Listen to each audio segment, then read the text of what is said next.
Hello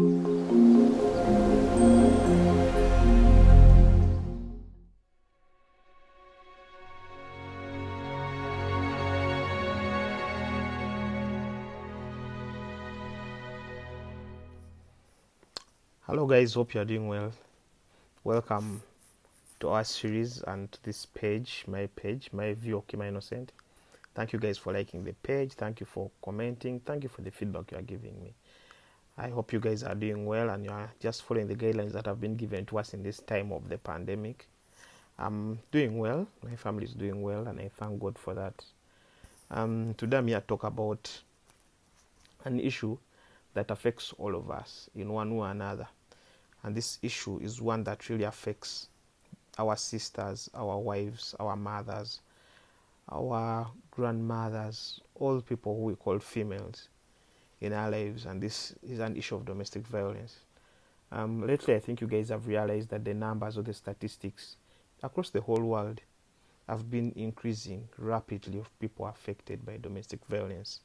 And this is mainly because of the lockdowns that have been imposed. But the lockdowns are not the ones that cause the domestic violence. It's the hearts and our desires in our hearts to be violent that cause the domestic violence. I believe there are people who can go through this lockdown for years and they will never raise their hand against their wives because it's a decision you take as an individual. I like to start by telling a story, and I'll pick the story from the Bible and relate. I think it's in Matthew. It's between chapter 17, 18, where Jesus was telling his disciples a parable about a servant who had a debt, and he had a debt with the king, and he failed to pay the debt. So when he went to approach the king, he tells the king how he wasn't able to pay the debt, and he was really very sorry that he was not able to pay the debt. So the king saw just the pain this man was going through because of this debt and decided to forgive him. And this was a huge debt. It was a huge debt that if the king was to decide otherwise, he would maybe throw him in jail and throw his family in jail. But the king forgave him because of the heart the king had. But as this man walks out, imagine he has just been forgiven.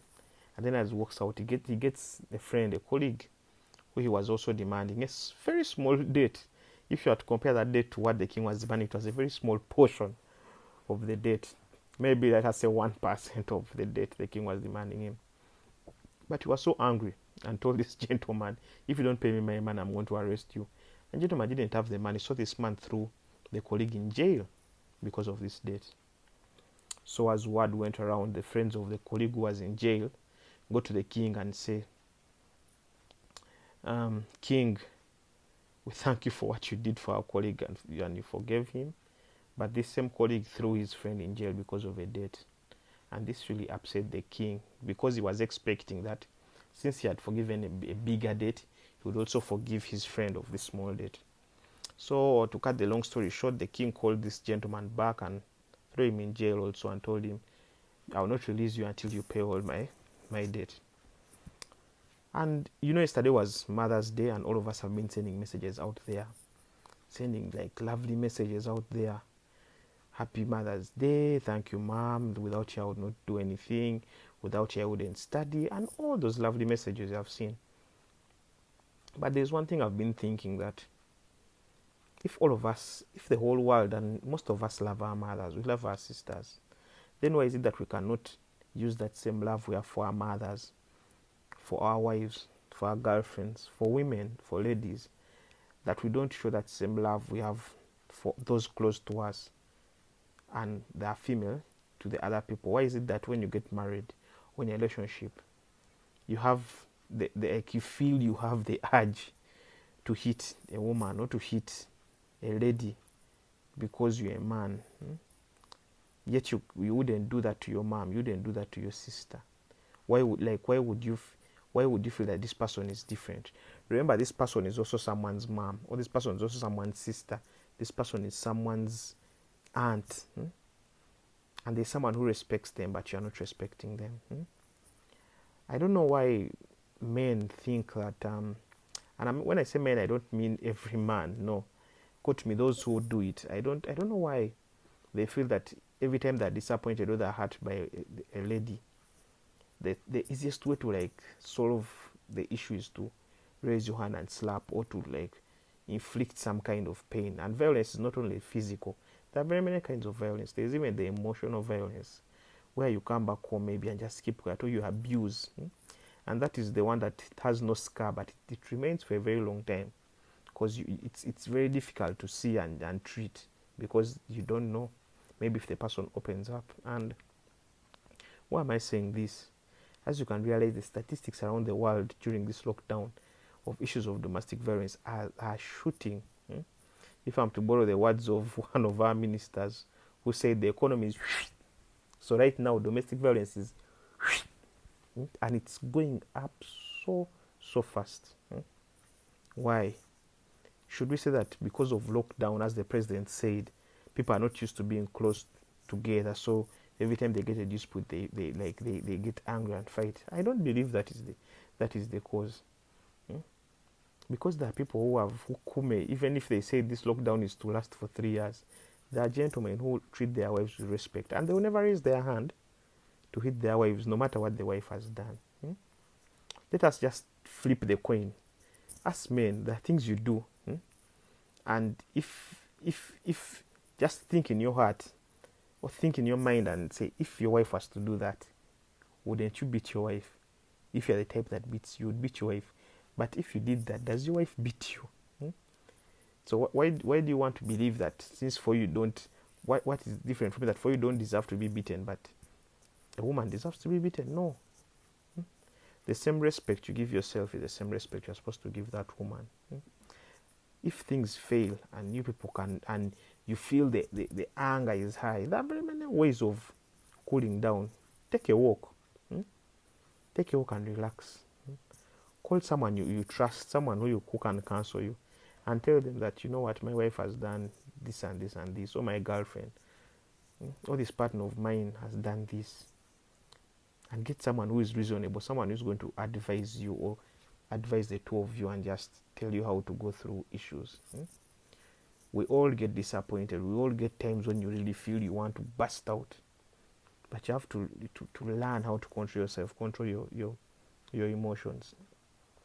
There's a gentleman who once shared that one time he went to a petrol station, and he was driving a diesel car, but the fuel attendant, or the pump attendant, accidentally put petrol in his car.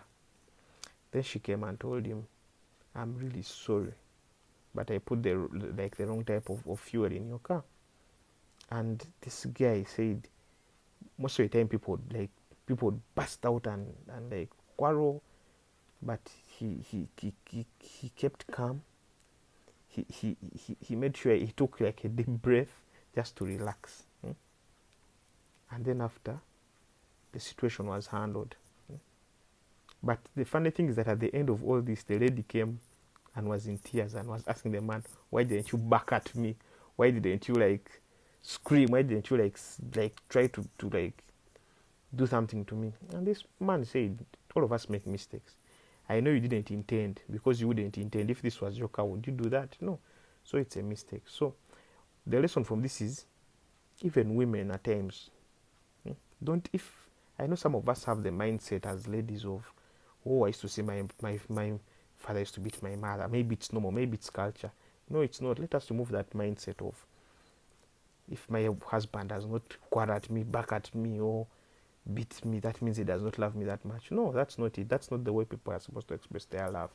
Love is supposed to be expressed in different ways, not in ways that are violent. I don't think that is love. I don't think if my wife came back and was slapping me every day, I don't think I would say, oh, my wife loves me. Or if I did that to her, I don't think she would say that I love her. So I'm just calling all you guys. And the biggest problem we have in terms of domestic violence is keeping quiet. You know, when you keep quiet, you're as good as promoting. So when you see someone who is disrespecting a lady, violating them in one way or another, both physically or emotionally, speak out. There are local leaders, there are LCs, there is the police. Go and report to the police. Approach the person. If maybe the situation is bad at that very time and you can defend the woman, do that. Because if one of us stands and says no and reacts and says no, then it will cause a ripple effect among the community. People will say, no, this gentleman in this place one time like was fighting his wife and the community came and like tied him up and took him to police. Don't also beat, but if you can stop and take to relevant authorities, then people who want to do such a thing would think twice and say, no, this is something that we shouldn't do. There are very many helplines now. Sauti 116, I think it's 116. Sauti helpline that used to handle issues of children can now handle both children and women. So give a call. You don't need to be the victim to be the one to call. Even if you're a neighbor and you see something that's not right, you call and inform them that I'm in such and such a place, I'm seeing this and this is happening. That's how we are going to speak out, and we are going to improve the lives of women in this country. We don't just want to be celebrating our mothers on Mother's Day and saying, oh, my mother, I love you, thank you, happy Mother's Day. But when you are seeing another mother somewhere being hurt and being beaten, so let us all wake up, let us stand up. I know whatever faith you belong to, I don't think there's any faith that promotes fighting or that promotes violence. I don't believe that there is any that promotes that. So let us just speak out. Let us say no to this violence. I'm just wishing all you guys the best. I've come to the conclusion of my time, so wish you guys the best. Continue liking the page, sharing. You can even send in topics you'd want me to talk about. I really feel grateful to just talk about them. Bye bye.